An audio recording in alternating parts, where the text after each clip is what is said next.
អង្គុយស្ទួយត្រេកហើយនិយាយរឿងក្នុងចិត្តអូមិនគេកាយលើអូនប្រាប់ថាបាននឹកព្រឺឲ្យមើលពេញដួងក្រដាំទូនក្បែរអូនរ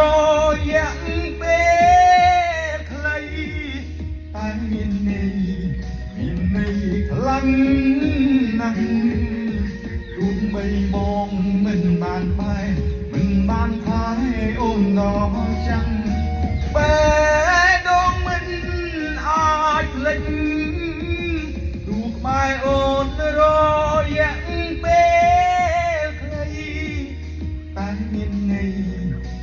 ន័យជានិច្ចទូឆ្លងកាត់ពេលវេលា